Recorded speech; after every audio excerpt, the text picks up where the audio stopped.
And they used the auto pen and everything. He didn't approve this stuff. In that same year, you had the left side destroying Teslas, destroying Tesla buildings, committing violence. They want to take away my freedom because I will never let them take away your freedom.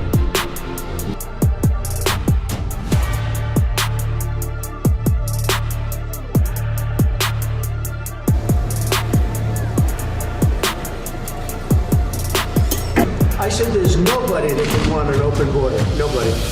And now I find out that it wasn't him. He auto-penned it. We are all Charlie Cars! I will fight for you with every breath in my body, and I will never, ever let you down.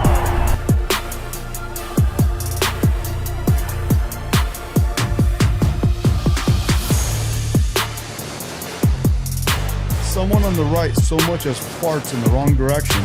Everyone on the left is out in the streets, and all the stores have to board up their doors, and all hell breaks loose. I'm gonna load your lips so you know what to tell these people. Is inflation up or down? Under Daddy Trump's first term, it was way down.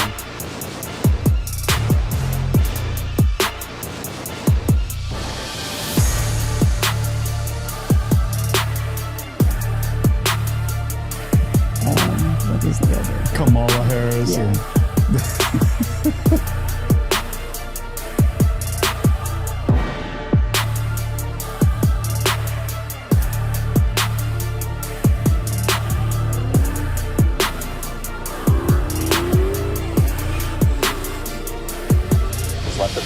We can now project the winner of the presidential race. Donald Trump wins the presidency. What started off as unlikely, impossible, is now reality. And they used the auto pen and everything.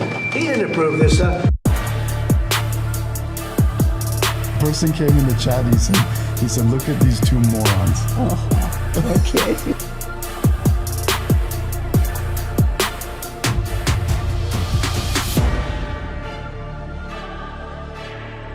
Breaking news out of Palm Beach, The FBI has executed an unprecedented search warrant at President Donald Trump's Mar-a-Lago estate. The former president has both sides of the political aisle up in arms. Dangerous and unstable moment in American history.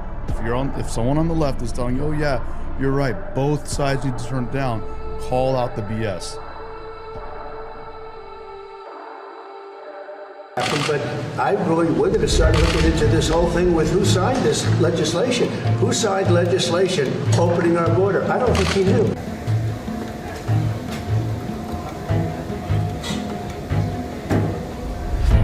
They're not coming after me, they're coming after you, and I just happen to be standing in their way, and I will never be moving.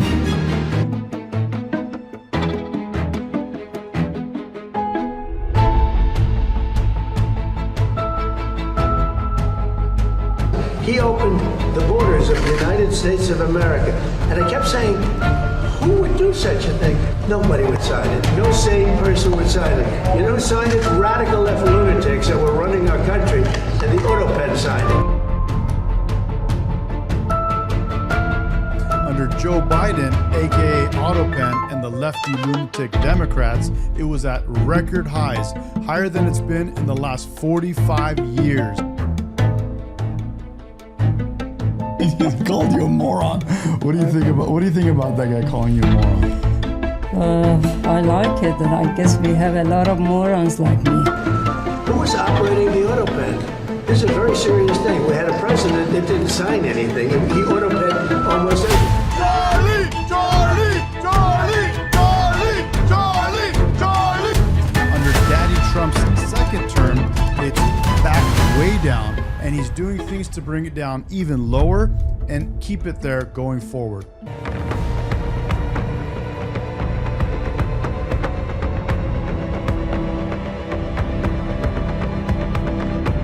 The only crime that I have committed is to fearlessly defend our nation from those who seek to destroy it. The more that a broken system tells you that you're wrong, the more certain you should be that you must keep pushing ahead.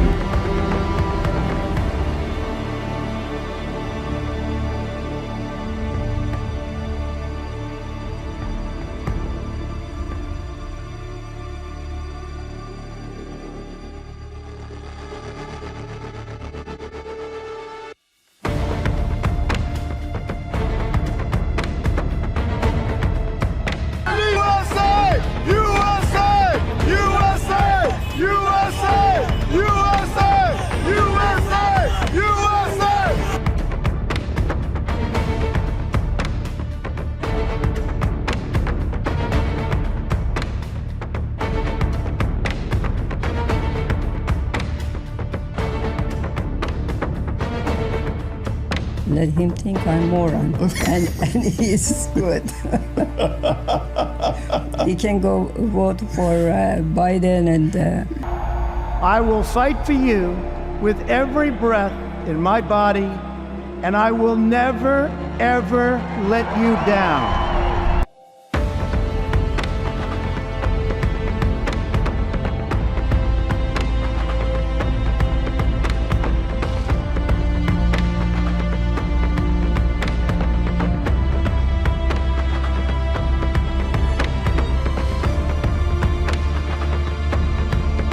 Get this, the top 50% of earners in our country pay over 97% of all taxes.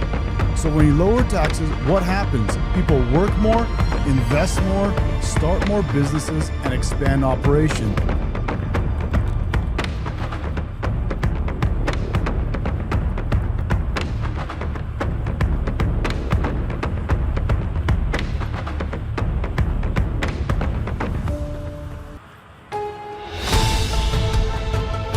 On November 5th, 2024, justice will be done. We will take back our country and we will make America great again.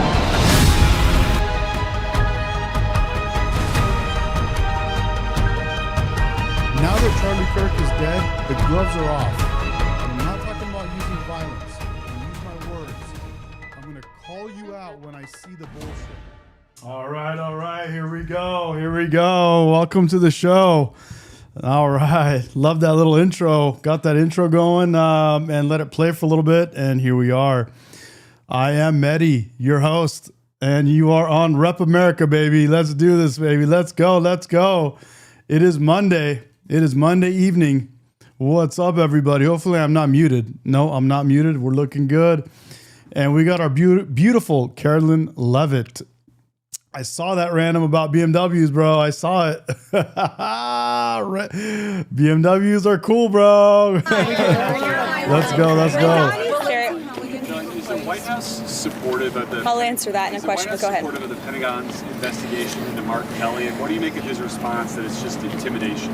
The White House is supportive of the Department of War's investigation into Senator Mark Kelly, and I think what Senator Mark Kelly was actually trying to do was intimidate the 1.3 million active duty service members who are currently serving in our United States Armed Forces with that video that he and his Democrat colleagues put out. Senator Mark Kelly well knows the rules of the military and the respect that one must have for the chain of command, and that all lawful orders are presumed to be legal by our service members. You can't have a functioning military if there is disorder and chaos within the ranks, and that's what these Democrat members were encouraging. It's very clear, and not a single one of them, since they've been pressed by the media, and I'll give you guys credit for that, can point to a single illegal order that this administration has given down, because it does not exist. They knew what they were doing in this video, and Senator Mark Kelly and all of them should be held accountable for that. Yeah, she's absolutely right, bro. They're trying to fracture the military now, bro. They've lost their minds. No, because Lindsey Callaghan was legally appointed, and that's the administration's position. I know there was a judge who is clearly trying to shield Letitia James and James Comey from receiving accountability, and that's why they took this unprecedented action to throw away the indictments against these two individuals. But the Department of Justice will be appealing very soon, and it is our position that Lindsey Callaghan is extremely qualified for this position, but more importantly, was legally appointed to it. What was President's reaction to those indictments being thrown out? On Ukraine. Is President Zelensky come to the United States this week? Are there a couple of points you mentioned on the Fox interview? A couple of points hard on? Yeah. I think she looks great, bro. It's Karoline Leavitt, man. She looks great. I think black and white's good too. Those are good colors, in my opinion. So there are no plans at this moment in time. As you know, things can change very quickly around here, so we'll keep you all apprised, but there's no meeting scheduled right now. As for where we are, I spoke with Secretary Rubio at length. I spoke with the president as well. Everybody inside feels optimistic about what happened and transpired yesterday in Geneva. Bowtie's right. She does look a little bit younger. She looks fresh. Secretary Rubio, Special Envoy Witkoff, the whole team really worked through the points of that 28-point peace plan that the United States authored with input from both sides, the Russians and the Ukrainians. And ultimately, the vast majority of these points have been agreed upon. The Ukrainians have worked on language with us together, and you heard that from their delegation directly yesterday. So we feel as though we're in a very good place. Of course, we have to make sure that all of these points are agreed to, and then of course we're going to have to make sure the other party in this war, the Russians, agree to them as well. But I think the president deserves a great deal of credit for the amount of energy and effort he's put into trying to bring these two sides to an end of this war. He wants to see this killing stop. As for any deadlines, he wants to see this end as soon as possible. Karoline, is the president more determined to go after Tish James and James Comey? Go ahead. Is the president more determined to go after Tish James and James Comey? Excuse me. I'm answering a question from you. You turned and looked at me. I'm sorry. I turned and looked at you because you're yelling. I will take a question from your call. Damn, bro, putting her in check. I love it. Someone says that someone needs to go to jail. Who are you talking about? And then I'll take your question too. Okay? Go ahead.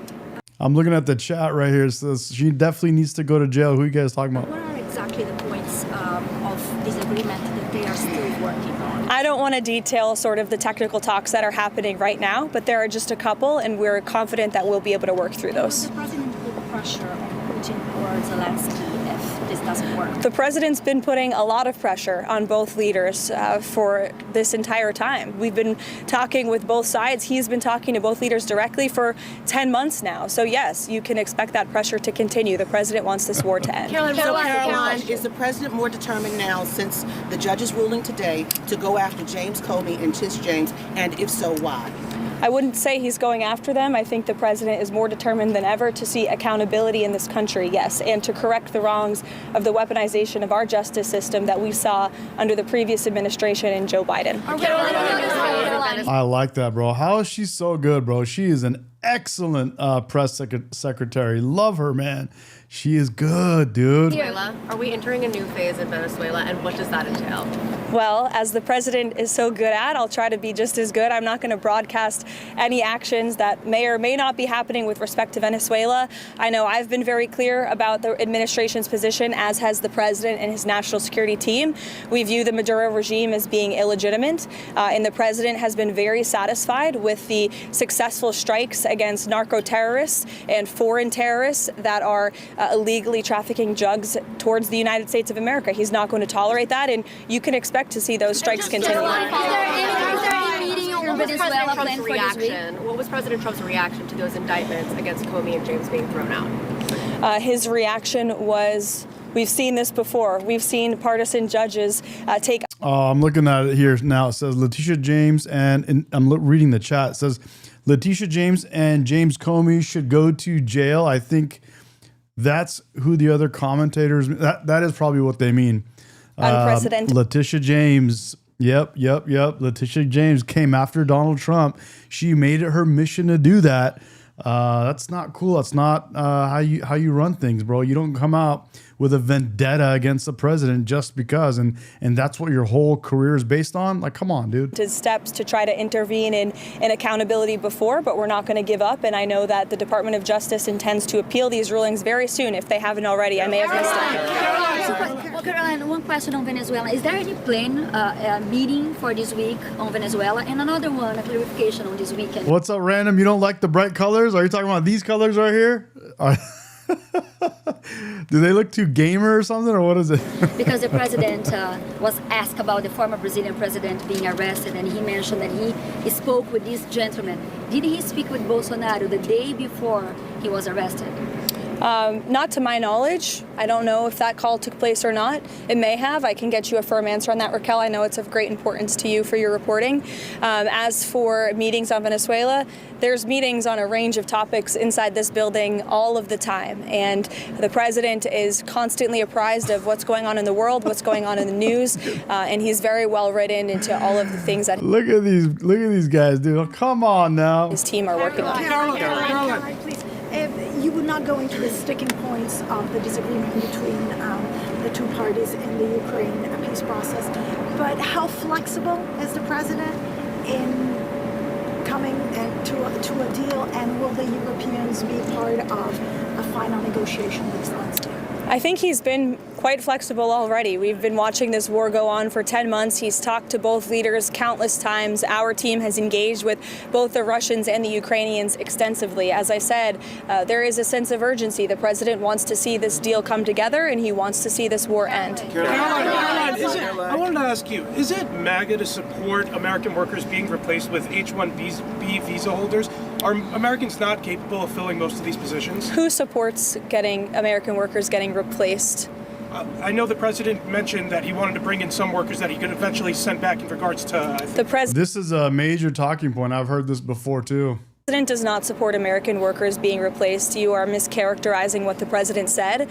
The president wants to see our American manufacturing industry be revitalized better than ever before. That's part of what he's doing with his effective use of tariffs and cutting good trade deals around the world. That's why he's recruited trillions and trillions of dollars in investments into our country. Those are creating good paying American jobs right here at home. As for the H-1B visa issue, the president has a very nuanced and common sense opinion on this issue. He wants to see if foreign companies are investing trillions of dollars in the United States of America and they're bringing foreign workers with them to create very niche things like batteries. He wants to see that at the beginning to get those manufacturing facilities and those factories up and running. But ultimately, the president always wants to see American workers in those jobs. And he's told these foreign companies that are investing here, you better be hiring my people if you're going to be doing business in the United States. So there's been a lot of misunderstanding of the president's position. Michael. Caroline, is President Trump asking this right here? Should I take it off? I forgot, bro. Good looking out, Random. I just took that down now.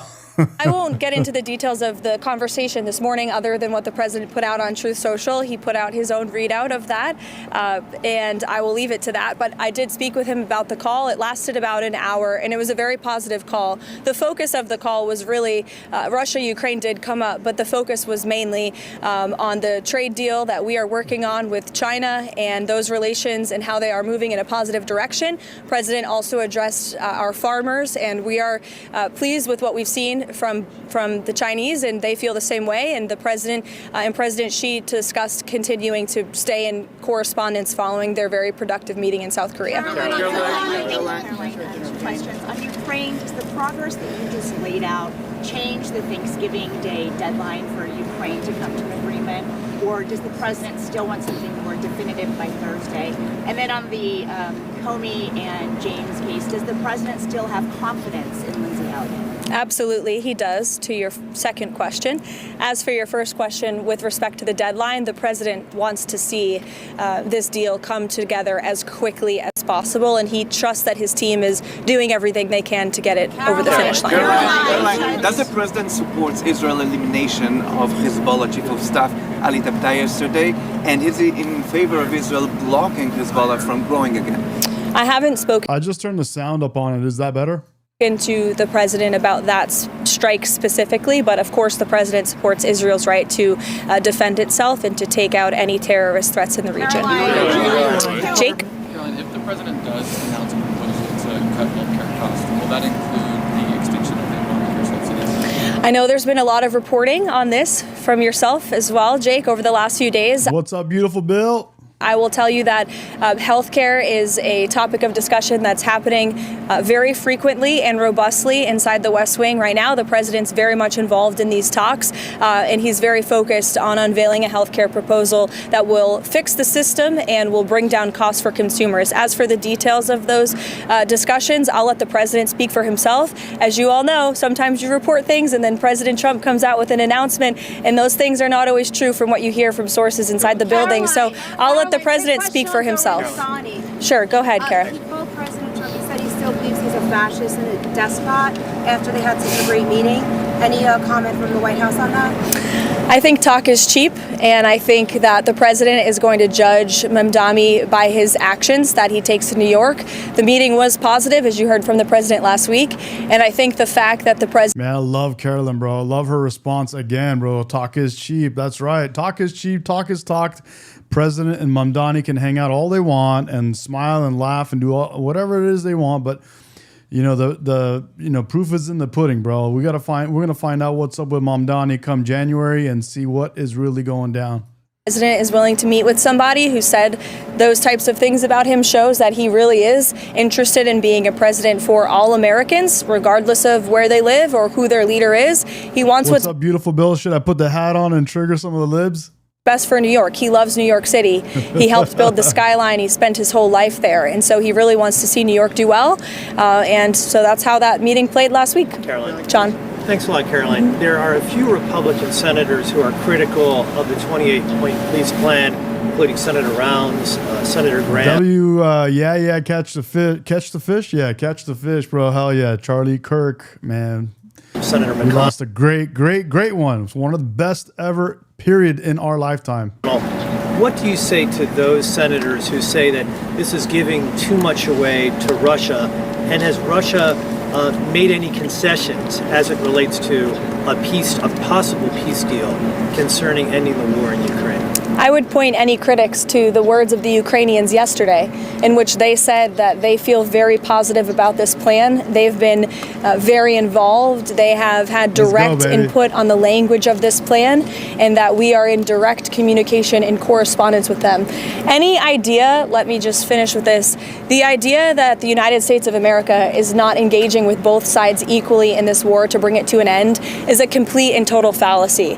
And I saw a lot of misinformation and rumors and allegations against people in this building, such as Secretary Rubio and Special Envoy Wynkoff and the President himself, that they are favoring one side over the other. That could not be further from the truth. I have watched as the President and his team have worked around the clock overnight with both sides on endless phone calls, endless meetings to try to bring this war to a close. And any suggestion otherwise is a complete misunderstanding of the facts. It's coming from people who have no idea what they're talking about, or people who are pushing their own agenda, or maybe people who don't want to see this war come to an end. I don't know. Maybe they're profiting off of it. Maybe they benefit from it in some way, but nobody in this building benefits from war. We want to see this war come to an end, and that's what the President and his team are proudly working to do. And I think the critics should just take a step back and think about what happened with Israel and Gaza. There were a lot of doubters, and we got the hostages out, and this President secured a peace deal that still exists and is ongoing today. So everyone should just respect the work this administration is doing and watch the process unfold. Thank you. I love that. And then we got someone here in the chat says, so is America great again? Let me put this up. Does it go on the screen? There we go. So is America great again? Well, we're on our way. We elected a president that is doing the things that he said he would do. So we are definitely on our way, ladies and gentlemen. Love that. I'm going to see, this is the BBC. So we're going to watch the BBC a little bit. It's the BBC board appearing in front of Parliament. So I'm going to see if it's good and exciting and we can learn something and see what's going down. I'm going to keep playing it. If not, I'm going to quickly move to something else. The boardroom level. I think it's a job for the executive, overseen by bodies like the board and the standards committee. And if I give you an example, it might help explain what I mean. One of my sadnesses was that when this thing did leak into the public domain, that so much focus, I do understand why, but so much of the focus went on to Trump panorama, okay? But for me, the most heartfelt, the thing I felt most passionately about was the BBC put out one day, over 12 hours on all its bulletins, a story saying that ethnic minority people in this country were being charged more for their insurance purely because of their ethnicity. And when David Grossman looked into this, he found the story to be utterly untrue. I mean, so it was a dreadful thing to have put out, particularly given, it's wrong. It must have been deeply upsetting for many people out there, particularly ethnic minority people who heard that story all day long. Anyway, it was untrue. So you just have to ask yourself, okay, how could the BBC get this so wrong? Who had the idea of doing this story? Who conceived of it? Who did the initial research? Who did the initial reporting? Who wrote the script? Which editors cleared it across the whole of the BBC all day? A completely untrue report. There were multiple levels of editorial failure. Now, we never got a good accounting for that at the Standards Committee. I'm going to keep moving because this is not that exciting. So we're President keep going. Trump hitting... When I find something exciting from the BBC about the Trump, the mix-up, the Trump video mashup that they did, well, I'll let you know. It off with Zoran the Destroyer. The political odd couple stunning the pundit class that was bracing for a full-on capitalism versus socialism showdown. Instead, Trump and Zoran found some surprising common ground on affordability. And the chemistry between them was, well, undeniable. Hopefully a really great mayor. The better he does, the happier I am. Are you affirming that you think President Trump is a fascist? I've spoken about... That's okay, you can just say yes. Okay, all right. Okay? Yeah. It's easier. It's easier than explaining it. Would you feel comfortable living in New York City under a Mamdani administration? Yeah, I would. I really would. Especially after the meeting. Absolutely. Why did you fly here? Aren't trains greener? I'll use every form of transit, and I want to make sure that they're all affordable in New York City. He's working very hard for him to be. That's a very long drive. I'll stick up for you. But don't get it twisted. Days later, and Comrade Z still calling Trump the F word. Mr. Mayor-elect, just to be very clear, do you think that President Trump is a fascist? And after President Trump said that, I said yes. And So you do? And that's something that I've said in the past. I say it today. Do you? Wow, bro. All right, so this is a BBC guy. This is the BBC chair apologizing, apparently for Trump. So let's take a look. Opportunity, first of all. Let me turn this up, guys. Let's get the volume up on this. To apologize to all the people who believe in the BBC and care for it and wish it to survive and thrive. I'd like to apologize to the license fee payer who funds the BBC to deliver its mission. And I'd like to apologize to the thousands of people who work for the BBC. Can you say beta male? Beta male. Beta male. Beta male. Come on, bro. What are you doing with the BBC? Running it like a clown, man. Come on now. What are you trying to do to our the greatest president in the world, bro? Donald Trump, baby, the great white hope. You are a Trump hater. And you are a beta male. He is the great white hope, bro. The great white hope. Come on, you weasel. Who work with such dedication and commitment to deliver the output we all enjoy so much. I regret the mistakes that have been made and the impact that has had. Let me now come to the question that you asked. Just, if I may ask you, just repeat it for me so I can answer it directly. Did you block the head? Did you and the rest of the BBC board block the head of news from apologising for the Panorama programme on the 10th of November? We go back to the week in which the story broke in the Telegraph, and you wrote to me, and I was writing. This is supposedly the chair of the BBC apologizing for what they did. The answer to you. I heard that the news wanted to apologise for the splicing of the edit. With a white spark. I thought that was a necessary thing to do, but wasn't sufficient, because the fundamental issue here was the sequencing of the edit and the placing of the Proud Boys march. I think the real issue here was the impression left that the President Trump in his 6th of January speech had called to violent action. And what we had to apologize for was that, as well as the splicing of the edit. It's my view that editing interviews is a normal journalistic practice. So that in itself is not what the problem was. The problem was the impression that it led, that it was an impression that President Trump had called for direct violent action, and that wasn't the case, and that is what I thought needed to be apologized for. Well, I'll tell you what, that didn't sound like a great apology to me. Did that sound like a good apology to you guys? That was weak, bro. That was weak. Do you still believe President Trump is a threat to the democracy? Everything that I've said in the past, I continue to believe. All right, Greg, what did you think about the meeting? Well, I think, okay, first off, I had made some predictions before the meeting took place, and they all came true. Let's roll that tape. Oh, they don't have the tapes. It's okay. Clearly, Zoran had learned from Trump. He chose the high ground maneuver, which is affordability. It's on the high ground. You can't come out against affordability the same way you can't come out against common sense, which is what screwed the Dems. The Dems decided that they couldn't join Trump on common sense, so they stuck to the 20 of the 80-20 issue. Zoran, however, comes out with affordability, and what does Trump do? He doesn't oppose it. He just joins it. Oh, I like affordability too. So well, actually, Trump has been talking about affordability for the last almost week now, ever since it was brought to his attention that he needs to be focusing more on it. I think it's a little bit late to be focusing on it. He should have been doing it for the last 3, 4, 5, 6 months, even more than he has been. But, it's all good. I'll take, better late than never. So I love that he's focusing. He's hyper-focused on it right now. And I hope we can make some big changes coming up. We are in shopping season. So Black Fridays and Christmas shopping, all this stuff is going down. So affordability needs to be fixed. And I think it's key. But guys, again, we're going to have a great 2026, in my opinion. That's just what I see. So do a lot of others that I've been looking at. Everyone's forecasting a great 2026. A lot of major companies have been reinvesting back in America.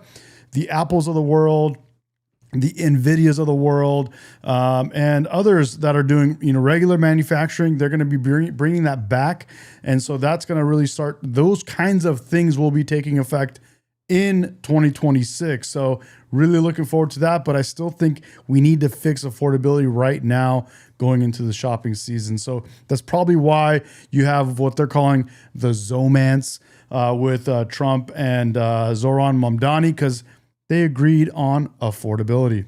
He just gets on the same high ground with Zoran, and they kind of just hang out there, and sooner or later you're going to see which one means it, which one doesn't. I think Zoran is kind of in the fog of war right now, and the only ally he has is Trump. So Trump knows that, and Trump bails him out in that fascist thing, which was really, really nice. He said, you were thinking, okay, is this Godzilla versus Mothra? No, it's really Batman and Robin. And we know who Batman is, and we know who Robin is. And when he says, don't worry about it, that was his way of saying, I bailed you out. Also, that little moment there with Trump basically said the word fascist is just meaningless. I don't care if you use it. You can call me it. I don't care, because really it doesn't mean anything. But the other thing, and it's really important, what Trump did that he always does, is he emphasizes the individual and not the group. So he gave credit to Zoran, not as a socialist or a Democrat, but as a winner. He says, I was really impressed by how he won. And I wonder if this was a subtle cleaving, pulling Zoran away from this kind of identity obsession and saying, look, you're now with the big boys. It's not that the idea of socialism, that's gone. You won, so let's work together. I don't think Zoran's ever experienced anyone talking to him as an individual outside of the identity politic. He's been mired in that. He loves it. But now this guy comes in and recognizes him as a personal achievement. He makes a great point. And if you think about it, Zoran Mamdani, again, the guy was nobody before this happened to him. Nobody knew who this guy was, bro. Guy literally didn't have a job. Now he's in the Oval Office talking to the President of the United States. That in and of itself is quite humbling, in my opinion. And I don't know. I just think the guy, he made it there, and he's like, holy shit, bro, what is going on, bro? Is this real? So there's, I think, a little bit of that, too. Not a political one. Jessica, why don't more Democrats come into the Oval Office and try to work together on things that they have common ground with Donald Trump?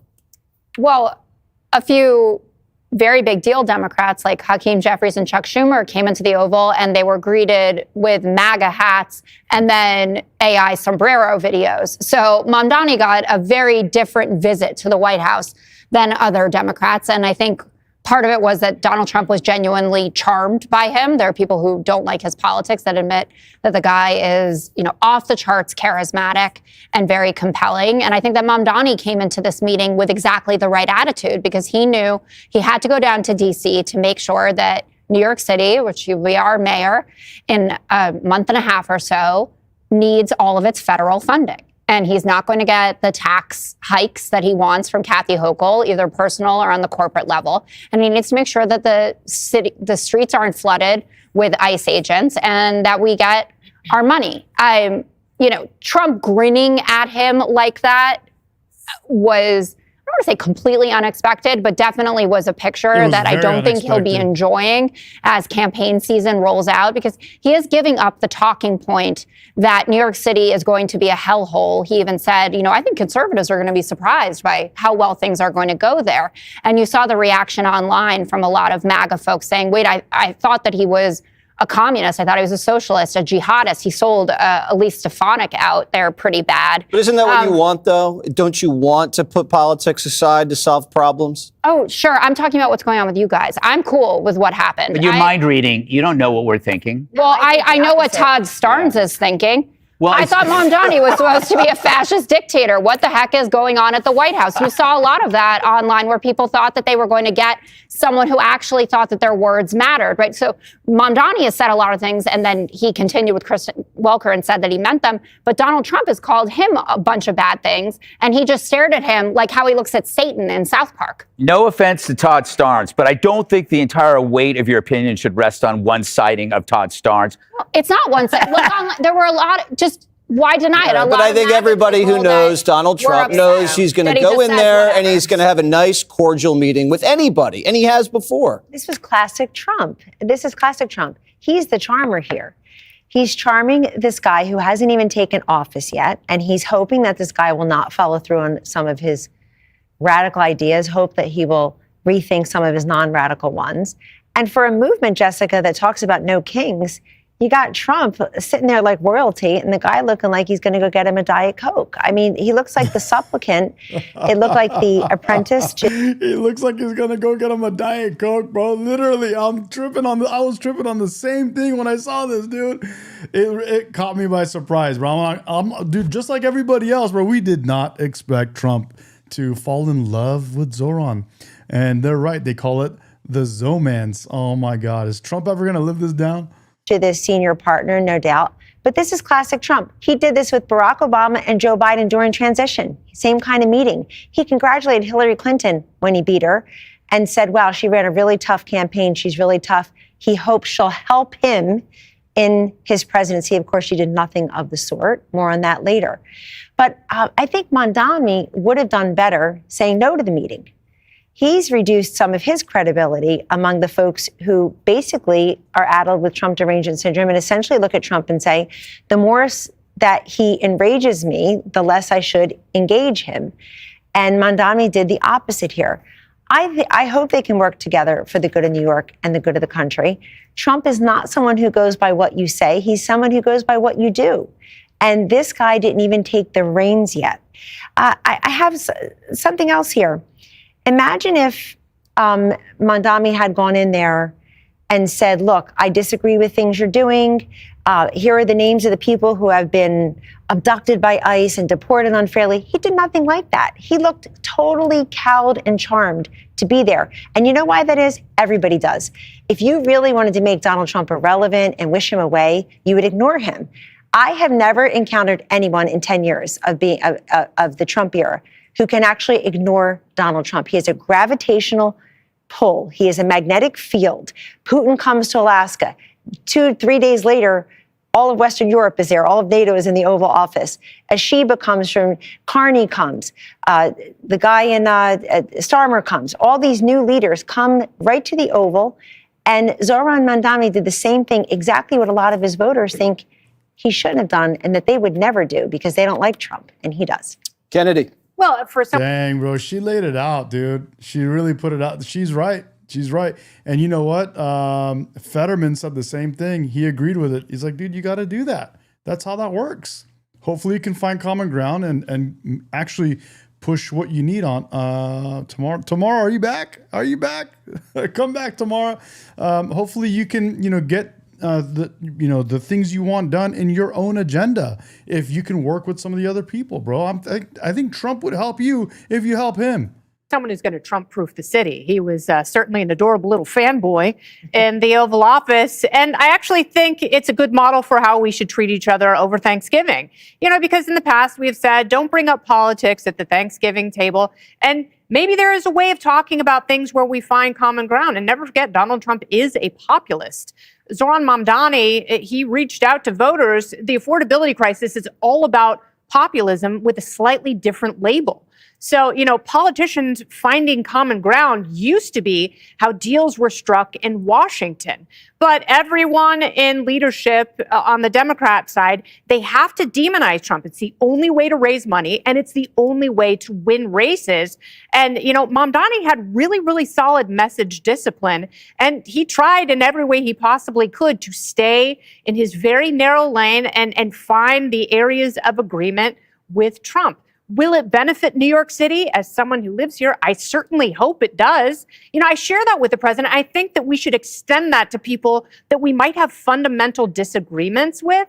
If they succeed and it makes life better for the majority of people who live within their constituency, then we should hope for that. We should extend that to pretty much anyone who has power or impact over our lives. That is a great, can I just, it's something I didn't consider, but it's such a great point, is that there are people that root for Trump to do bad, and for Trump to do bad, the country has to do bad. And in this case, I'm happy to be proven wrong on every single thing if we end up with a better country. That's right. And I was right about the whole meeting. Roll the tape. Click here to subscribe to the Fox News YouTube page to catch our hottest interviews and most Consequences could be coming for those reckless Senate Democrats who posted a video urging our American. What are the consequences going to be for the people that did that? I mean, they're just telling people not to follow illegal orders. I don't know if you can legally go after them, but they are Democrats trying to fracture now the military of all things. American military to defy, quote, illegal orders, even though they couldn't name a single one. The Pentagon now is probing serious allegations of misconduct into Democratic Senator Mark Kelly, with Secretary of War Pete Hegseth saying he's considering recalling Kelly to active duty for possible court-martial, noting that Kelly's conduct, quote, brings discredit upon the armed forces and will be addressed appropriately. And then there's Michigan Senator Alyssa Slotkin. She was completely unable to explain what illegal orders President Trump has supposedly issued. Watch this. Do you believe President Trump has issued any illegal orders? To my knowledge, I am not aware of things that are illegal. Couldn't you have done a video saying just what you just said if you are asked to do something? I think. Great question, dude. Wow. You literally went and did all of that, said all of that. You rounded up all those people, and you could not think of one single order that was illegal. So why did you make the video? Hello? For us, it was just a statement widely, right? We say very quickly and to all the folks who come to us, this is the process. Go to your JAG officer, ask them for explanation, for top cover, for their view on things. If you going back to Nuremberg, right, that, well, they told me to do it, that's why I murdered people, is not an excuse. If you look at popular culture, PTA mom, bro, literally, dude, literally, PTA mom. You watch, a few good men. Like, we have plenty of examples since World War II. Jesse, I sort of wanted her to keep talking. I mean, what foolishness. This is a woman who won a year ago by 0.3 of a percentage point in Michigan, by 19,000 votes out of 5 million cast. And she speaks like this. I want the people of Michigan, Arizona to know their senators are interested in sound bites and social media screeds rather than facts and figures. So I talked to 2 CIA officers who said that this is a part of a larger hoax, and what they're doing here is they're trying to condition the country to prepare for something bad that's about to happen at the hands of Donald Trump. It's straight out of the CIA playbook. It's a destabilization operation. I was just saying the same thing, bro. I think they're trying to destabilize, I said fracture, but destabilize our country, man. They're literally, working for Russia or China or some other country that doesn't, that wants to see us fall apart. You get people to mistrust each other. And you do this because she's an analyst. And as an analyst, she would make sure what propaganda operations were successful, which ones weren't. So she knows what. Bro, it's real straightforward. With Donald Trump in this last, 9 months now, 11 months now, however long it's been, Donald Trump has taken away their USAID. He took away their NGO money. He took away these companies and these complete bullshit schemes where these Democrats were indirectly getting money from. Their husbands and their wives were the beneficiaries of these NGOs and USAID organizations. And now that that's gone, they got to find another way to make money. And now what are they doing? They're getting paid somehow, or what? They're somehow benefiting from destabilizing our country. They found some other ways to make money. And how is it? More money from Soros, right? But I don't know. It's crazy shit. Works. So the first part of the video, you establish. Dude, if someone like State Line or someone wants to call in and talk us through some of this stuff, I'd be happy to put you on. Established authority. I'm CIA. I'm military. You need to trust us. Second part of the video, they introduce the threat. And the threat's not foreign. The threat's domestic. The threat's Donald Trump. And then at the end, they introduce the solution. What's the solution? You resist. You say no. Yep. But they don't give an option. They say this is an obligation for you to do. Now, she is being run because she didn't come up with this herself. She's a Brennan acolyte, and you usually don't have congressmen and senators doing anything. Random in the chat says they were using USAID to pay themselves and their families hundreds of millions of dollars of taxpayer money. Now that that's gone, they're finding other ways to make money, because what did they do once they were making that USAID money, those millions and millions of dollars from USAID? They were living life. They were spending that money. So now they have an increased kind of payment that they need to make every month, and they got to figure out how to make those payments because USAID money is gone now, and they got to figure some shit out. Now they're doing some crazy, wacky shit to destabilize our country. And I'm sick of it. Anything together, they kind of. And you should be too. Why the hell are they going after our military, trying to destabilize our country that way? Are they I mean, we expect it, bro. They're going to do whatever they can. They really, you know, they're going to do whatever they're going to go kicking and screaming. They're like little babies that don't get their way. Bro, we elected someone in our country. Our election process worked as it should, and they did not win. They lost. They're losers, and they can't take their L. And so what do? They go nuts. They lose it. They're in the streets saying no kings when literally the guy did nothing that is like, they're the ones that do things that are like kings. Literally, they're the ones that do fascist shit. They used the government. Biden used the government to censor people on X, on Instagram, on Facebook, on YouTube. On YouTube is the one that most recently, like a month and a half ago, came out and admitted to everybody. You can you can Google any of this stuff. It's right there. So, I mean, what are they doing, bro? They completely lost their minds because our country is working as it should. Hate each other. So in order to organize this had to have had some sort of handler telling her what to do.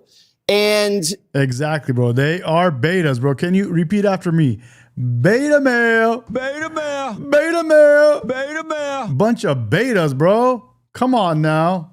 It was risky because nothing like this has ever been done in the history of the country. And you can even tell because the media was skeptical and they couldn't answer the question. So they hadn't even. This right here. Look at this from, who is it? Tiger's eye? Tiger stripe? That right there, bro. They don't mind that. Been read in on the operation. You see them fall. Bunch of betas. Beta. Come on, man. And stumbling. Your party, I said it this morning. I'll say it again, bro. Your own party, the liberals party themselves, bro. The women in their party, the feminists, the white liberals, the white liberal women in their party turned their own men in their party, in the Democratic Party, into beta males.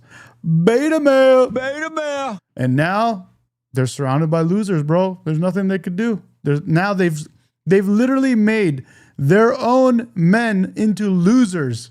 They downgraded their own party. And I'm glad that the U.S. military is now investigating this guy. And now look at what they're doing, trying to destroy our country. Because this is what we expect from Donald Trump 2.0. You can't have the deep state interfering with a duly elected presidency and get away with it. You got to draw the line in the sand, and you have to make examples out of people. Dude, Trump said he's going to drain the swamp. Trump said he's going to fix this stuff. And honestly, I don't see it getting fixed, bro. I know we are fixing the USAID, NGO stuff. We're draining that stuff. We're trying to fix the healthcare now. We're getting rid of the Obamacare subsidies. We're getting rid of the Unaffordable Care Act, not the Affordable Care Act, the Unaffordable Care Act. We're trying to fix that. But we need a new healthcare system that does not give just blow away hundreds, actually just billions of dollars of taxpayer money to the healthcare companies, health insurance companies. We need to fix that. But dude, we got to fix, Trump needs to fix this whole kind of screw up that's happening in our country. They are literally trying to demoralize and destabilize our country. And it works on their own side. On the Democrats, it's working. People. Kennedy, Secretary of War Pete Hegseth today did say that they're going to investigate Mark Kelly. He retired as a captain. He was then he was an astronaut. He's got an identical twin brother who's an astronaut. But there are special twins experiment. Einstein. The twins. There you go.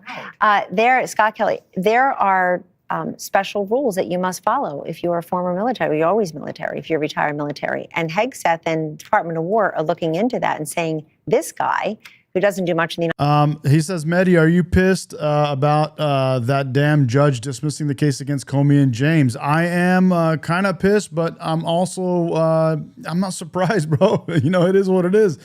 They're gonna kick and scream, bro. They're gonna do everything they can. They use the justice system to go after Trump in every which way that, bro, if there was any shred of anything they could ever find against Trump, they would have found it and they would have pinned it on him. All they could get him for was some documentation, something about some kind of, I don't know what, it's some nonsense BS. And that's all they could get on him. And now he's flipping the script on them. And now they're going to kick and scream. It's okay. Let them throw it out, but we'll get it back. We'll figure it out. United States Senate may actually have to go back to active duty. Where do you think that's headed? Clinton judge. I think there that Senator Kelly might have violated the FAF. Dude, tomorrow's back, dude. Hell yeah. Doctrine. And he's going to find out the hard way that there unfortunately are consequences because, you know, these people aren't civilians. They have sworn an oath to uphold and defend the Constitution. And they know what that means. They know what that means a lot better than we civilians do. But they make a video like this trying to make a plea. Dude, I went and did my hair and everything at the gym. I did it all nice and everything. And then you guys want me to put the hat on. So should I just not do my hair going forward and just wear these hats? To people in the armed forces. And what they're really trying to do is imply that things that you might disagree with are also illegal, although there's actually quite a big gulf there. And there may be things about bombing boats in the Caribbean that I have an issue with. I may have an issue with that morally and philosophically, but... this is a good question here from Nate, bro. This is a great question. I like that he asked this. Nate says, wait, if they're beta males, why don't we just take over? Well, here's the thing. Their women run their lives. So right now, if you look at the Democratic Party, it looks like a party that's run by women. Every inch of it is run by women and women that have no actual strong males in their lives. They turn their men into beta males. And now you look at the Democratic Party, it's literally just going completely nuts. They're just kicking and screaming and yelling and fighting and all this stuff and doing random crazy shit. You're like, dude, what are you doing? Come on now.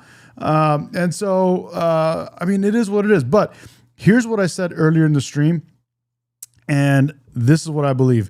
Since they did turn all their men into beta males, into weak soy boys, now is the time to start a business. Now is the time to climb that corporate ladder. Now is the time to do whatever it is that you have set in your heart and mind to do.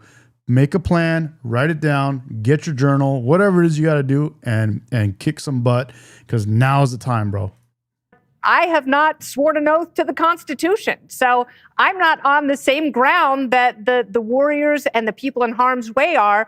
They know what they're getting into, but what these people are trying to do, they're trying to confuse them. And everyone I've spoken to in the military who is serving or who has served they are so disgusted by this whole thing because, to Jesse's point, they see it all as a giant manipulation that it doesn't elevate the conversation. It doesn't make us safer. It doesn't make things better. And the destabilization may have catastrophic consequences for unstable people who are serving, who feel now that it's perfectly okay to violate the chain of command. That can have dire and fatal consequences. Jessica, don't you wish you can roll the tape and delete this? This is not the finest moment. And in fact, if you are saying the commander-in-chief is giving illegal orders and he's not, that itself is illegal because you're telling people to not comply with laws that Hegseth today said are presumed to be lawful. There's nothing in the video that says, I want you to defy lawful. W. Mike, he says Democrats should worry less about Trump and more about the socialists who are running their party. The problem with that, bro, is the socialists running their party are doing a better job than they are. That's sad, but true, bro. It sucks to hear that, and it sucks to say that, but it's real, dude. It's crazy dude, it's insane. Orders. It's reminding people that in the Uniform Code of Military Justice, you have a sworn duty to not comply with unlawful orders. And what would those be? Senator Slotkin gave an interview to TMZ where she did talk about what could potentially fall into those categories. As Kennedy said, bombing boats in the Caribbean when you don't know who's actually in those boats. And we don't know why General Halsey, who was the head of the Southern Command, actually resigned from that post. We'll eventually find out what that is. They go back to 2020 when Donald Trump said shoot protesters in the legs, and Mark Esper said we're absolutely not doing things like that. Concerned that people who are serving right now have come to tell these veteran representatives that they feel like sending troops into American cities and possibly being pitted against American citizens are things that could fall into these categories. Daniel's wondering what's so wrong with socialism. Anybody want to help him out here? We have an entire planet that has experimented with that. Do you know anything about history, bro? Have you read or have you listened? Have you opened your ears for 2 seconds? And Jesse said, you know, they're doing this to sow discord and distrust amongst American citizens. Now, I think what's really sowing distrust and discord amongst American citizens is the fact that the America First movement online is a bunch of bot farms, and it's coming from Nigeria, and it's coming from Russia and Iran, but no one seems to really care about that. They want to talk about these veterans. And Pete Hegseth is proving... What famous person on the right is from overseas? I'm not sure. Not Benny Johnson, MAGA cult slayer. Look at MAGA cult slayer. Wait, is he related to Todd Starnes? Listen, never even heard of him. Pete Hegseth is proving these Democrats' point with this idea of bringing Mark Kelly in and then possibly leading to a court-martial. Because if that's what they're going to do to a sitting senator, then think about what a junior officer who's concerned about the orders that he's getting is going to face if he does go to his JAG officer. And these representatives have said that they are hearing from folks on the ground that they are concerned about the So wait a second. The former CIA officer is telling you what she's hearing. Oh, MP Rich says, read a book, 1984 for one. Start there. The Animal Farm. Orwell, guys. Orwell. It's... God, I have the book, bro. You want me to show you what the book looks like? Remember when AOC was letting undocumented people know their rights? And she said, here's a list of things that you are entitled to by being here, even if you are in this country illegally. And they said that the AOC was committing a crime, that she was trying to tell people to do illegal things and evade ICE when she was just telling you what your rights are. And these Democrats are doing the same thing. They're saying, this is what your constitutional oath means. Greg, a lot of ifs here.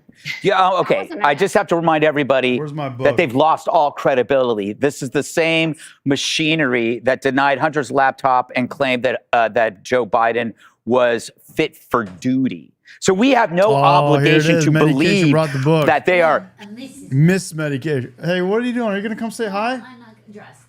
Yes, you are. You can come. You got enough on. She's not totally dressed. This is the book you could wear here. You want to tell them about the book a little bit? Medi made me read this book. So he made me read this book because I only read really fun books. Did you finish it yet? No, I'm almost done. Oh. But it's a good book. It's not a book I would probably read again. Someone has no idea about socialism, and so MP Rich told him to read this book. Yeah, it's pretty depressing, honestly. This is the book. Let's see if I can zoom in on it for you. Here. 1984, ladies and gentlemen. This is by James Orwell. George Orwell. What am I saying? There it is. Read a little bit, bro. Maybe you'll learn about socialism.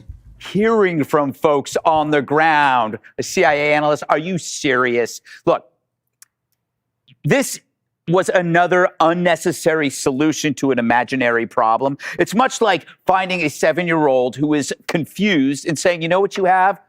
You're born in the wrong body. We need to chop off your junk. They always create an unnecessary solution to an imaginary problem. The Dems— Damn, I like that. He said it well. Let me hear that again, bro. Junk. They always create an unnecessary solution to an imaginary problem. They always create an unnecessary situation. The Dems— junk. They always create solution.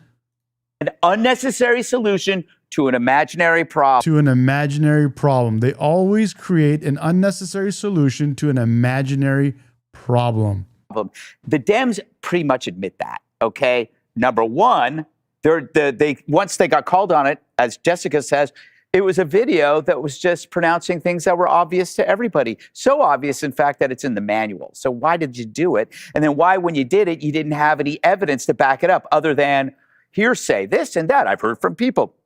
So the point of creating an imaginary problem is so that you imagine the problem in your head. Troops torching small villages like they see in movies, when in fact the only people torching villages in the United States are leftists. It is especially pathetic and hilarious that Slotnick could only bring up a movie.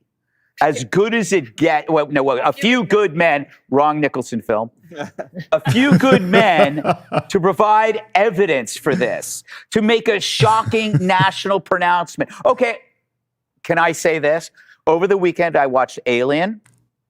It's a classic movie, and I just want to point out that if you have any stomach pain, it might not be indigestion. It could be a giant, monstrous alien creature living inside your bowels, because that makes about as much sense as her citing a movie loosely based on a hazing incident in Gitmo. Now, you give them too much credit for this psyop. They're not that smart. I think they were just trying to tweak Trump, and for better or for worse, they pretty much achieved it.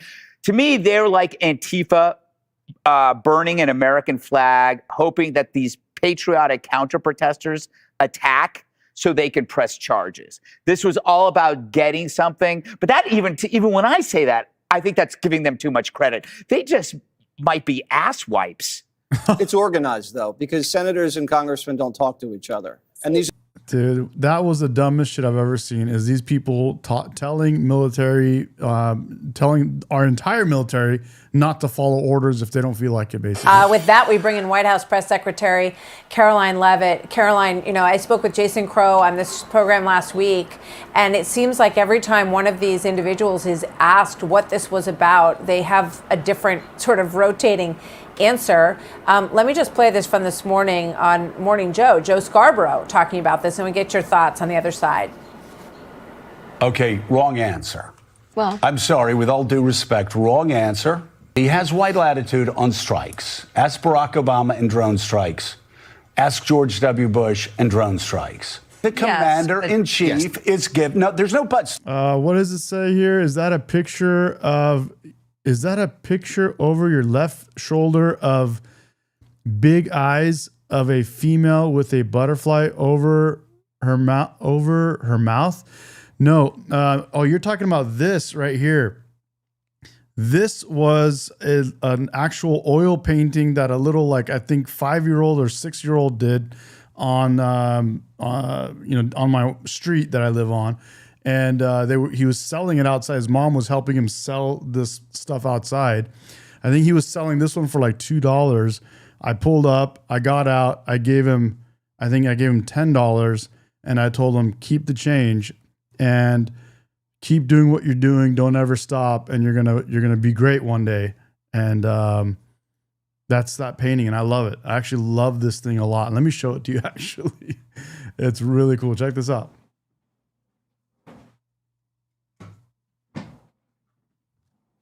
A little kid drew this. It's just a face with a mouth and eyes. And it looks so cool. And he's got eyebrows like me, bro. Look at that. Yeah. Literally like eyebrows like me, bro. I was like, holy shit. I actually like it. It's pretty cool.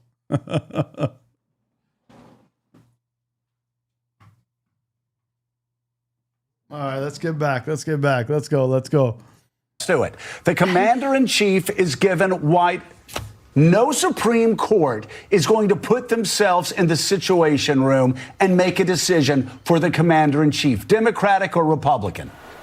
He was responding to the soundbite from Melissa Slotkin there. What's the White House take on how this whole thing has evolved, and now this news that Mark Kelly could undergo investigation? Well, we believe it's deeply unfortunate that these Democrat senators made this egregious and completely irresponsible statement. And let's be very clear, Martha, these Democrat senators knew exactly what they were doing. It's not a coincidence that all of them have military or national security experience in their background. They were leaning into that experience to try and give a wink and a nod to the 1.3 million active duty service members who serve in our United States Armed Forces in a sense. Big beautiful Bill has got the big beautiful brows, bro. Here we go. BBB, baby. Essentially encourage them to defy the orders of their commander-in-chief, which is illegal, by the way. Let me be very clear. Not a single order this president or administration has given to our military has ever been illegal, nor will it ever be. This administration respects and abides by the law, and these officials know it. They are trying to sow chaos and distrust, which is a very dangerous thing to do within the military's ranks. The sanctity of our military respects and relies on law and order in the chain of command. And that's what this administration is trying to say. And that's why the Department of War opened up this investigation against Senator Mark Kelly today. Yeah. You have to wonder at this point if they retrospectively think this was a good idea or a bad idea, because it doesn't seem to be working the way that they wanted it to. And now they're kind of stepping all over themselves, trying to answer the question of what they were talking about in the first place. But you make a good point that it sows. They were hoping to sort of sow the. The guy in the chat says illegal orders are illegal, retard. I don't know what you mean by that, but when these people all were asked to show us or tell us about an illegal order that they could think of, they did not have one, and we just played that in this live stream. And they said, yeah, we didn't go that far into it. We just made a video. So. What is the whole point? You got to understand what is the point they're trying to make by doing this. So the point is they're trying to fracture and demoralize and destabilize our country. That's what's happening. It's not about, if it's illegal, you don't have to do it, because there's like these illegal ones. And when you see those, like these kind of illegal ones, don't listen to them. It's like, which ones? Oh, there aren't any, but still, if there are, you don't have to. But you just went and did a whole thing with like 4 people and saying that of these there's the illegal ones, and you shouldn't. Oh yeah, but we didn't look into that. We didn't really have the time for that. It's like you had the time to make a whole video for the whole country, and you couldn't think of one thing that was illegal, one order that was illegal.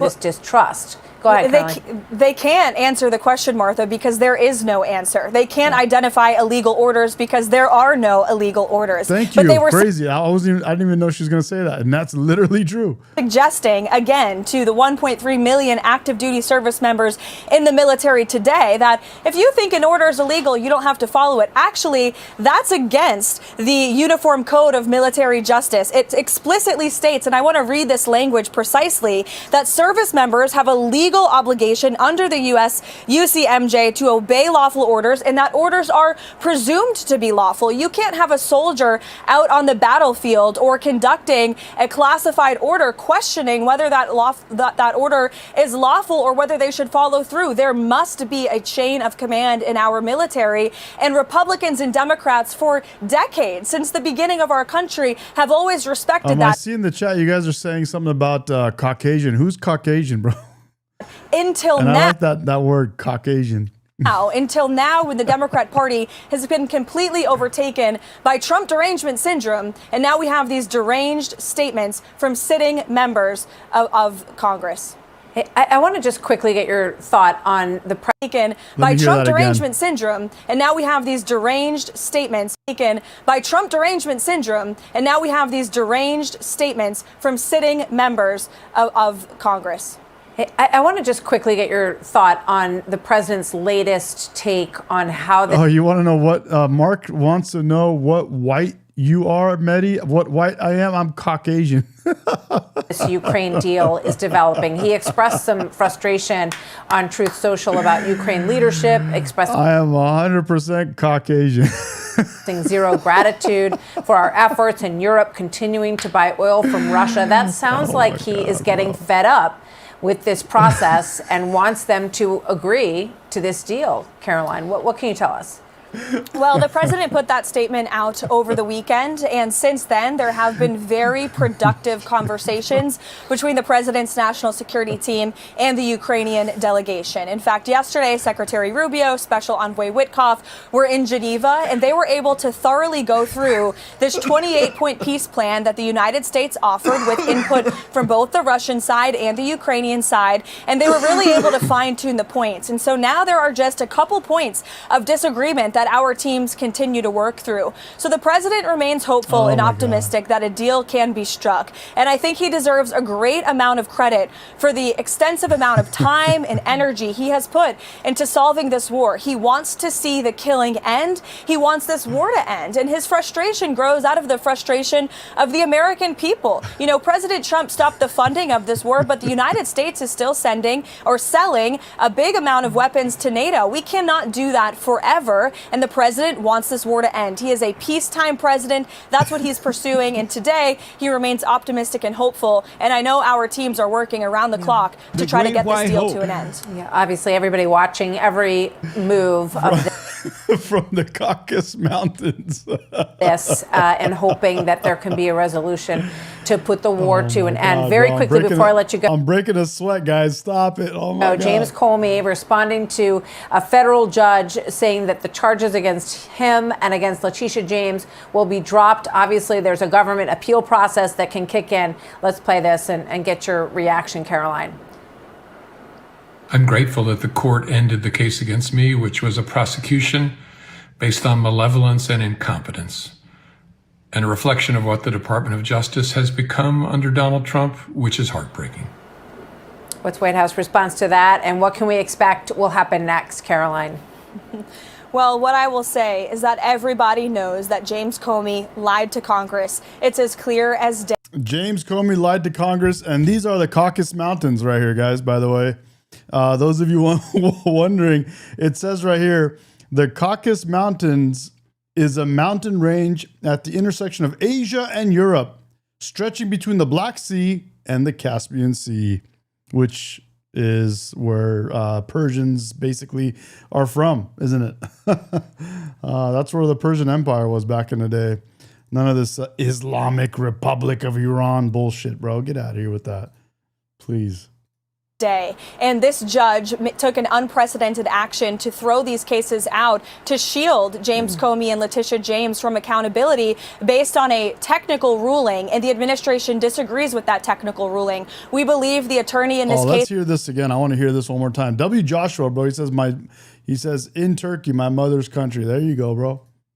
Lindsay Halligan is not only to shield, I'll say, is that everybody knows that James Comey lied to Congress. It's as clear as day. And this judge took an unprecedented action to throw these cases out to shield James Comey and Letitia James from accountability based on a technical ruling, and the administration disagrees with that technical ruling. We believe the attorney in this case, Lindsay Halligan, is not only extremely qualified for this position, but she was in fact legal. JFK can't stop hating on Fox News, bro. You know that everyone in the world hears the news from the left because the left is all over everywhere with all the different legacy media channels and online and all that stuff. With Fox News, at least you get to hear the other side. Enjoy it, bro. At least you're hearing it. Dude, and they're literally letting you hear from the mouth of the press secretary of the White House. That's a good thing to listen to. Legally appointed, and I know that Fox is not lying. They're literally letting you listen to the lady speak. That's her actually speaking. Fox is not taking her speech and making it something that it's not or lying about what she's saying. That's the White House press secretary talking to you straight into your ear, bro. the Department of Justice will be appealing unprecedented action to throw these cases out to shield James Comey and Letitia James from accountability based on a technical ruling, and the administration disagrees with that technical ruling. We believe the attorney in this case, Lindsay Halligan, is not only extremely qualified for this position, but she was in fact legally appointed. And they threw out the case against Comey because the judge said that the lady was not officially appointed as a judge. The lady that brought the case was not legally, did not legally become a judge or something. But the White House press secretary that you're listening to right now said that's not true. So we'll have to see. I know the Department of Justice will be appealing this in very short order. So maybe James Comey should pump the brakes on his victory lap. All right, we'll be watching. We just showed a small piece of it. It goes on and on. Karoline, thank you very much. Thanks, Happy Martha. Thanksgiving. Good to see you. Hey, Sean Hannity here. Hey. There you go. So joining me now to explain why Americans should care about what the Trump administration might be doing in Venezuela, let's head over to the head of the Future Venezuela Initiative at the Center for Strategic and International Studies, Ryan Berg. Ryan, thanks for being with us here today. First, do you think that's what's happening? Are we embarking on regime change in Venezuela? Good afternoon, Will. It's great to be with you. Thanks very much for having me on. Certainly, I think that the nature of this mission in the Southern Caribbean seems to be evolving. Bringing the USS Gerald R. Ford, the carrier strike group that's just arrived last week, to the Southern Caribbean seems to me to be one of those moments where we've crossed a Rubicon, Will. You don't bring that kind of equipment into the region unless you're intent on using it. It's expensive. It costs about $6 million a day. Damn, Had bro, to you move hear it that? across the nature of this mission. Listen to this, bro. I'm going to play it again. Listen to this. In the Southern Caribbean. On regime change in Venezuela? Good afternoon, Will. It's great to be with you. Thanks very much for having me on. Certainly, I think that the nature of this mission in the Southern Caribbean seems to be evolving. Bringing the USS Gerald R. Ford, the carrier strike group that's just arrived last week, to the Southern Caribbean seems to me to be one of those moments where we've crossed a Rubicon, Will. You don't bring that kind of equipment into the region unless you're intent on using it. It's expensive. It costs about $6 million a day. Had to move it across the Atlantic. There are options that are on the table now for the president, which involve strikes against Venezuela, which he may well greenlight in the coming weeks. So this is no joke. These are real options that are on the table.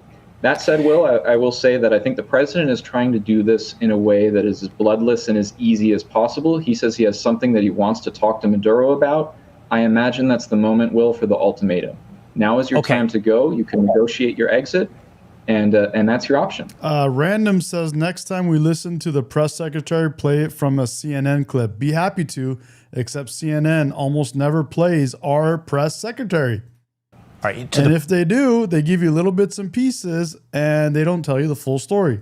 Point of the strike carrier group, the aircraft carrier headed to the coast of Venezuela, it also seems unnecessary to battle drug boats or drug cartels. So it does seem to indicate something much bigger is brewing in Venezuela. Now, maybe there is a way to thread the needle, as you mentioned. Maybe there's a conversation to be had. But if there is not, or if Maduro does what he has done for quite some time and rejects that opportunity, what happens? What do we do? Do you anticipate? Is this drones? Is this aerial strikes?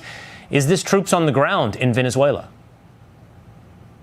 Well, the administration says we're entering the next phase. So they've, as you outlined in your intro, they've designated the Cartel de los Soles as a foreign terrorist organization. They've said that the CIA is going to be active in the coverts. Think about it. If you literally, I just Googled it just to make sure, because I know I'm not crazy, but you try to find CNN playing the White House press secretary giving her full answers to questions and giving all of the questions and answers, you won't find it.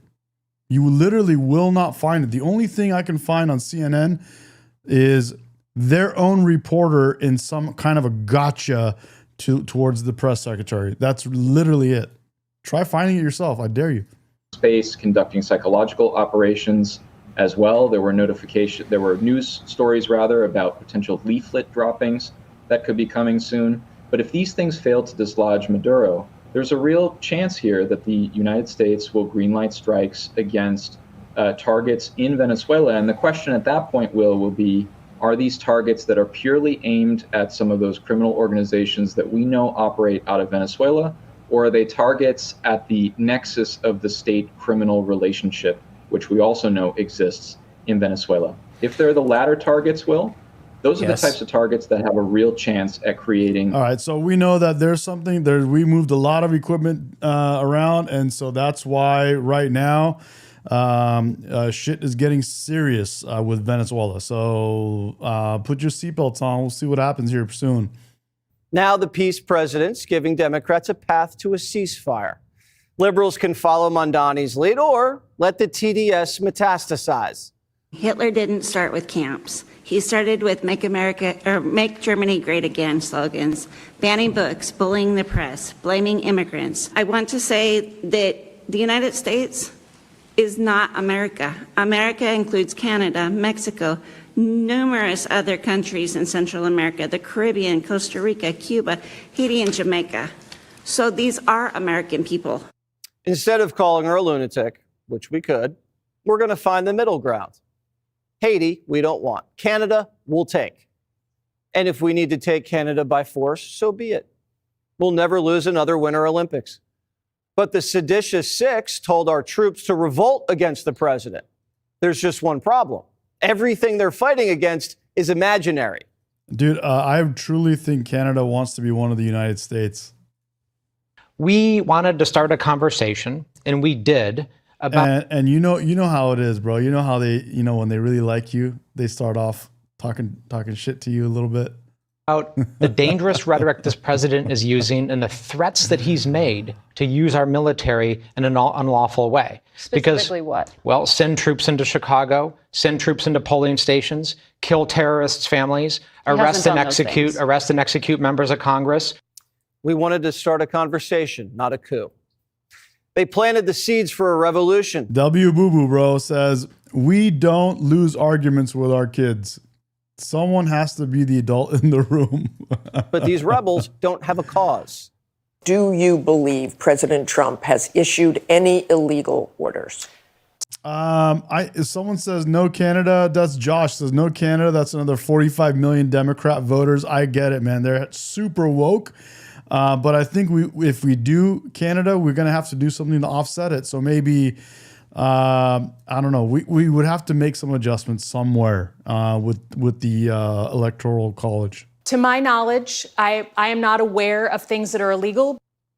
If Trump has issued any illegal orders and they're telling the military to disobey, that sounds like treason.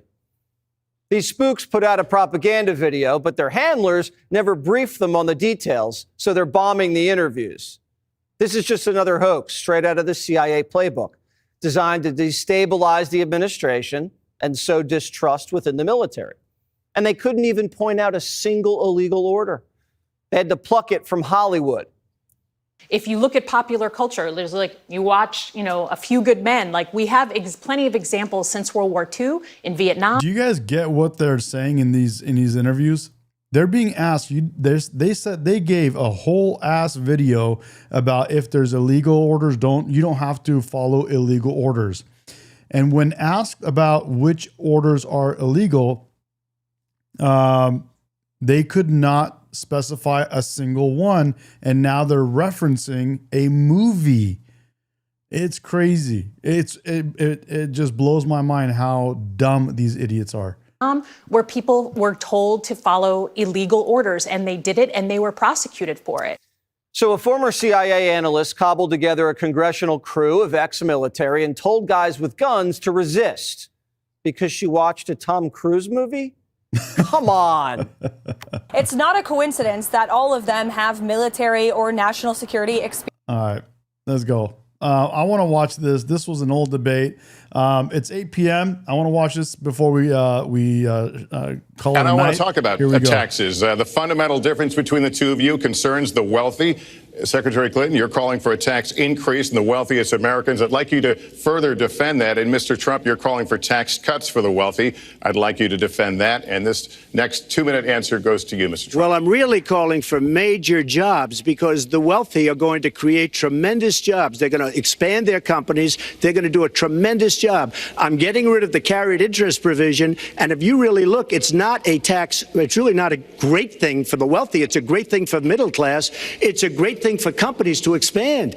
And when these people are going to put billions and billions of dollars into companies, and when they're going to bring $2.5 trillion back from overseas, where they can't bring the money back because politicians like Secretary Clinton won't allow them to bring the money back because the taxes are so onerous and the bureaucratic red tape. So what is so bad? So what they're doing is they're leaving our country, and they're, believe it or not, leaving because taxes are too high and because some of them have lots of money outside of our country, and instead of bringing it back and putting the money to work, because Guys, I played the video and it's just straight facts. Every time we raised taxes in this country, it meant less actual taxes being received by our government. That means the actual tax revenue of our government went down whenever we increased taxes. Whenever we decreased taxes, the tax revenue of our government goes up. In some cases, under some presidents, when they lowered taxes really low, it nearly doubled the amount of tax revenue that our country made. Straight facts. You guys can be allergic to it, but that's a reality. because they can't work out a deal to, and everybody agrees it should be brought back. Instead of that, they're leaving our country to get their money because they can't bring their money back into our country because of bureaucratic red tape, because they can't get together, because we have a president that can't sit them around a table and get them to approve something. And here's the thing. Republicans and Democrats agree that this should be done. $2.5 trillion. I happen to think it's double that. It's probably $5 trillion that we can't bring into our country, Lester. And with a little leadership, you'd get it in here very quickly, and it could be put to use on the inner cities and lots of other things, and it would be beautiful. But we have no leadership. And honestly, that starts with Secretary Clinton. All right, you have 2 minutes on the same question to defend tax increases on the wealthiest Americans, Secretary Clinton. I have a feeling that by the end of this evening, I'm going to be blamed for everything that's ever happened. Why not? Why not? Yeah, why not? Just join the debate by saying more crazy things. Now, let me say there's nothing crazy about not letting our companies bring their money back into their country. This is Secretary Clinton's 2 minutes, please. Yeah, well, let's start the clock again, Lester. We've looked at your tax proposals. I don't see changes in the corporate tax rates or the kinds of proposals you're referring to that would cause the repatriation, bringing back of money that's stranded overseas. I happen to support that. I happen to support that in a way that will actually work to our benefit. But when I look at what you have proposed, you have what is called now the Trump loophole, because it would so advantage you and the business you do. You've proposed an approach that has a $4 billion tax benefit for your family. And when you look at what you are proposing, how much for my family? It is, Lester, as I missed this Trump, guys. Even though, believe it or not, when this debate happened, I was on the left. Yeah, you heard it. I was literally a Democrat when this debate happened. Trumped up, trickle down. Trickle down did not work. It got us into the mess we were in 2008 and 9. Slashing taxes on the wealthy hasn't worked, and a lot of really smart, wealthy people know that. She just lied right now. That's not true. History, the entire history of our country proves that reducing tax brings in more income. What I just said, she's flat out lying. And they are saying, hey, we need to do more to make the contributions we should work. It got us into the mess we were in 2008 and 9. Slashing taxes on the wealthy hasn't worked. And a lot of really smart, wealthy people know that. Completely lying, completely false. All of our history tells us that what she says, the opposite, actually. And MP Rich says, Medi, say it ain't so. It's true, bro. I'll be honest with you. I was literally a Democrat during this debate. And I can say I missed this. I wish I was not a Democrat so I could have enjoyed these debates like I could have in those days, as much as I could have. And they are saying, hey, I screwed up. We need to do more to make the contributions we should be making to rebuild the middle class. I don't think top-down works in America. I think building the middle class, investing in the middle class, making college debt-free so more young people can get their education, helping people refinance their debt from college at a lower rate. Dude, nobody even cares what she's saying because she's just rambling. She makes no sense. And here's another truth. The Democrats, when they ran their primaries, I told you guys this before, I'll say it again. Hillary Clinton did not get as many votes as Bernie Sanders, but yet the Democratic Party made the executive decision to run Hillary instead of Bernie Sanders. Do you guys think Bernie would have done better than Hillary Clinton? Bernie Sanders was the actual winner of the primary of the Democratic Party, and instead they gave you crazy Hillary Clinton. What do you guys think about that? Do you think Bernie would have won? Or I think Bernie had a better chance than Hillary. Those are the kinds of things that will really boost the economy. Broad-based, inclusive growth is what we need in America, not more advantages for people at the very top. Mr. Trump, typical politician, all talk, no action, sounds good, doesn't work. Damn, bro, I wish I was a Trump guy in this time, bro. I would have loved these. Those of you that were on the right and were all about Trump during this time, how much did you enjoy these debates, dude? Come on, man. Tell me. I want to hear it. I want to hear it. Never going to happen.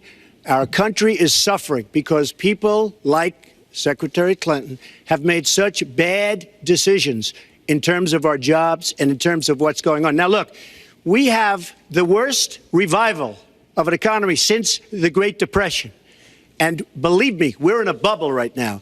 And the only thing that looks good is the stock market. But if you raise interest rates even a little bit, that's going to come crashing down. We are in a big, fat, ugly bubble. And we better be awfully careful. And we have a Fed that's doing political things. This Janet Yellen of the Fed. The Fed is doing political by keeping the interest rates at this level. And believe me, the day Obama goes off and he leaves and he goes out to the golf course for the rest of his life to play golf, when they raise interest rates, you're going to see some very bad things happen because the Fed is not doing their job. The Fed is being more political than Secretary Clinton. Mr. Trump, we're talking about the burden that Americans have to pay, yet you have not released your tax returns. And the reason nominees have released their returns for decades is that voters will know if their potential president owes money to, who owes it to, and any business conflicts. Don't Americans have a right to know if there are any conflicts of interest? I don't mind releasing. I'm under a routine audit, and it'll be released. And as soon as the audit's finished, it'll be released.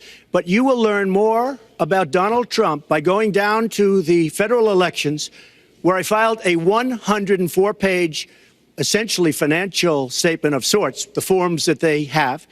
It shows income. In fact, the income, I just looked today, the income is filed at $694 million for this past year. $694 million. If you would have told me I was going to make that 15 or 20 years ago, I would have been very surprised. But that's the kind of thinking that our country needs. When we have a country that's doing so badly, that's being ripped off by every single country in the world, it's the kind of thinking that our country needs because everybody... Lester, we have a trade deficit with all of the countries that we do business with of almost $800 billion a year. You know what that is? That means who's negotiating these trade deals? We have people that are political hacks negotiating our trade deals. The IRS says an audit of your taxes, you're perfectly free to release your taxes during an audit. And so the question, does the public's right to know outweigh your personal? Well, I told you I will release them as soon as the audit. Look, I've been under audit almost for 15 years. I know a lot of wealthy people that have never been audited. I said, do you get audited? I get audited almost every year. And in a way, I should be complaining. I'm not even complaining. I don't mind it. It's almost become a way of life. I get audited by the IRS, but other people don't. I will say this. We have a situation in this country that has to be taken care of. I will release my tax returns against my lawyer's wishes. When she releases her 33,000 emails that have been deleted, as soon as she releases them, I will release my tax returns. And that's against my lawyers. They say, don't do it. I will tell you this. No, in fact, watching shows, reading the papers, almost every lawyer says, you don't release your returns until the audit's complete. When the audit's complete, I'll do it. But I would go against that someone with the temperament of Donald Trump is not in charge of the law in our country. Because you'd be in jail. Damn, bro. I missed that debate. I missed that. I can't believe I was a liberal, bro. Ugh. Come on, man. When they say, is there anything you regret in life? I have two. One of them is the COVID vaccine.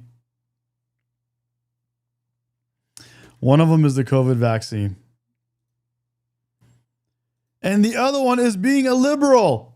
How was I a liberal, bro? Imagine how much I would have enjoyed these freaking debates, bro. MP Rich says, I saw that shit live. Man, I can't believe it, bro. I missed it. What Miss Medication came over and looked. She's like, oh, is this guy all right? No, I'm not all right. I know. I'm ashamed that I liked you. Come on, bring that ass over here. No, well, I'm ashamed about that too. She said she's ashamed about that about me. I am too. I'm ashamed of myself. Give you a chance. Come over here and say hi. But I want to make you food. You want to make me food like a good woman? Yeah. Get your ass back in the kitchen. I'm going. Hey. Get your ass over here. Come on. I'm busy. Okay, come say hi and then you can go. I already said hi. Hi, everybody. They love you. I love them. Now get your ass back in the kitchen, woman. Yeah. You can make the liberals go crazy. Oh my God, bro. Someone says, Medi, you better detox. I know, dude. I agree. I got to figure it out. I got to figure out a detox. I got to do it. Tomorrow's right. I know. There's two things. Dude, imagine how much I would have loved these debates, bro. A whole part of my life. Trump was, oh God, he was so good, bro. I watch these and I lose it, man. I lose it, bro. I lose it. I really lose it. I welcome you to the final of the 2016 presidential debates between Secretary of State Hillary Clinton and Donald J. Trump.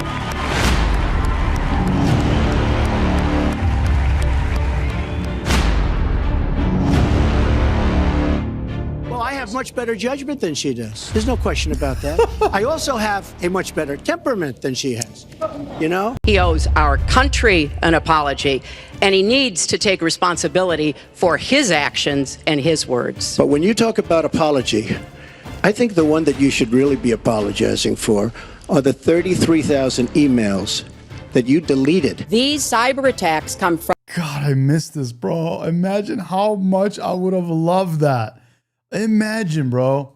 From the highest level, guys. Come on, man. Can you imagine I was a libtard that whole time?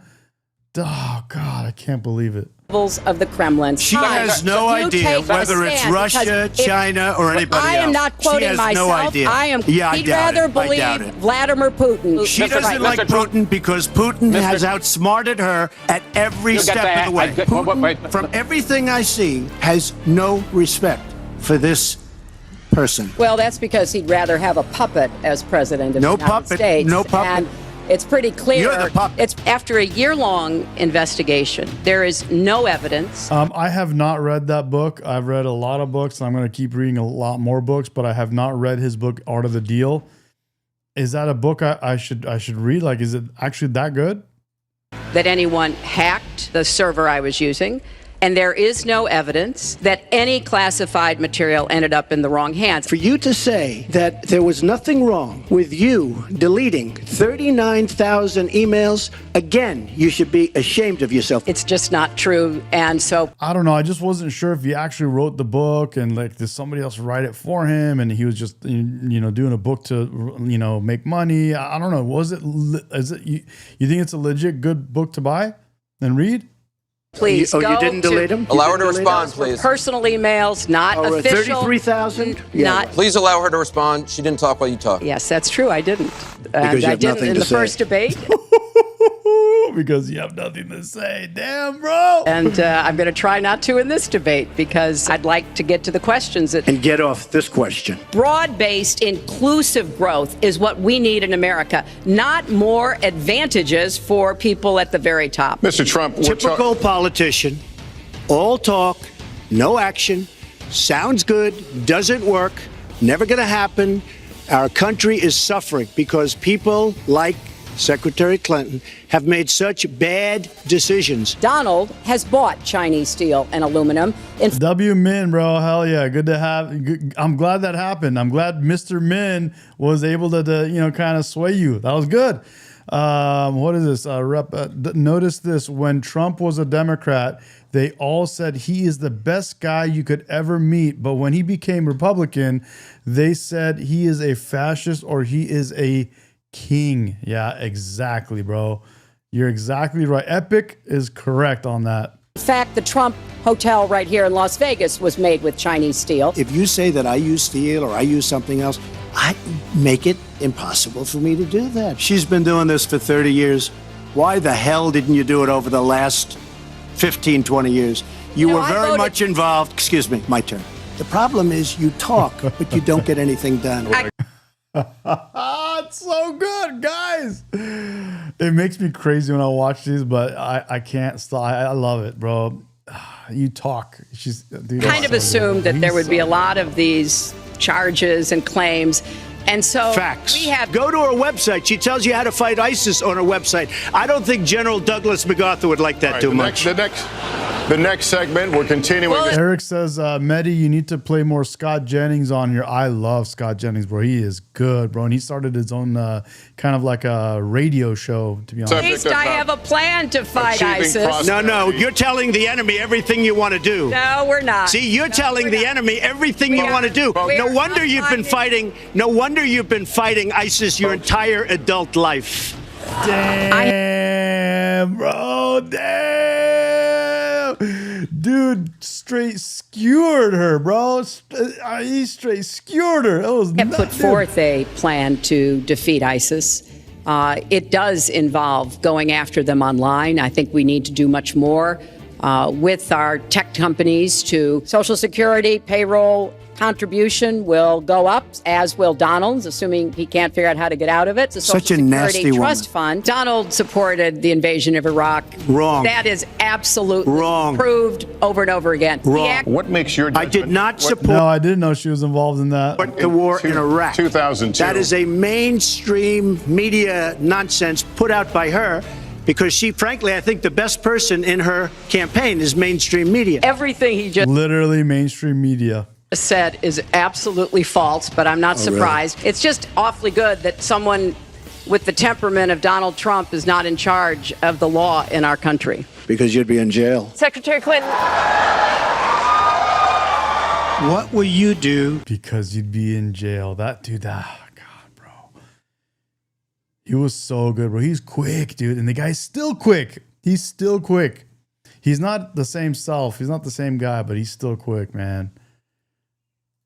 To bring the costs down and make coverage better. That first one goes to Secretary Clinton because you started out the last one to the audience. He wants to start, he can start. No, go ahead, Donald. No, I'm a gentleman, Hillary. Go ahead. Now, in all fairness to Secretary Clinton, yes, is that okay? Good. I want you to be very happy. It's very important to me. He says we would have gained now, if they did it by Secretary, surprise. please They let did not Mr. do Trump that. speak. He's unfit, Go ahead. and he proves it every time You he are talks. the one that's unfit. You know, WikiLeaks just actually came out. John Podesta said some horrible things about you. And boy, was he right. I have a feeling that by the end of this evening, I'm going to be blamed for everything that's ever happened. Why not? Why not? If you become president, this country is going to be in some mess, believe me. I prepared to be president, and I think that's a good thing. Excuse me, my turn. Damn, bro. Oh my God. He laid into her, bro. That was so good. He destroyed her, bro. All right, I'm going to play one more clip. You know which one this is. It's my favorite clip, and we're going to call it a night, guys. Here we go. That was then. This is now. Where is that Biden-Trump debate? Let's take a look. If hang on, we need volume on this. Sorry, guys. 1 second here. Let's get some volume. Make every single solitary person eligible for what I've been able to do with the COVID. Excuse me, with solitary person eligible for what I've been able to do with the with the COVID. Excuse me, with dealing with everything we have to do with. Look, if we finally beat Medicare. Thank you, President Biden. I was on the right for this debate. So the last debate I wasn't. This debate I was, and I gotta say,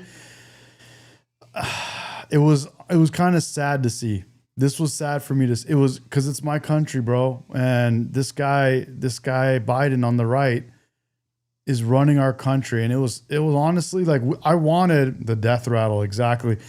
I wanted Trump to win, and I was so excited to have him crush Biden, but not in this way. I wanted him to crush Biden the way he crushed Hillary, but not with Biden malfunctioning like a robot that you poured water over it and like his circuits got all crossed up. Like that's literally his face goes down and it looks like the robot is malfunctioning, bro. Look at this, and you see what I mean. Eligible for what I've been able to do with the with the COVID. Excuse me, with dealing with everything we have to do with. Look, if we finally beat Medicare. Thank you, President Biden. President Trump. Well, he's right. He did beat Medicare. He beat it to death, and he's destroying Medicare. He did do a damn thing. And these damn mismedication just made me a nice filet and some veggies. Wow, I need to go get that. Wow. Holy cow. That looks so good. It looks like a restaurant filet. She does it better than restaurants, guys. It's insane.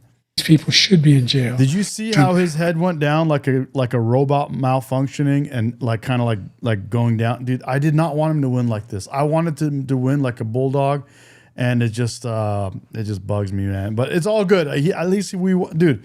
At least we won, dude. Man, what? Wow, dodged a big one.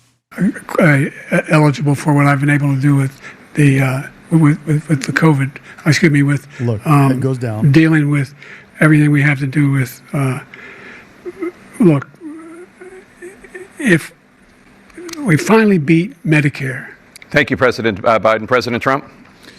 Well, he's right. He did beat Medicare. He beat it to death, and he's destroying Medicare. So anyway, I'm gonna be making this. I'm gonna be making a shirt with this thing on it. With Trump looking over at him. But anyway, guys, that's going to be the show. I got some food to go eat.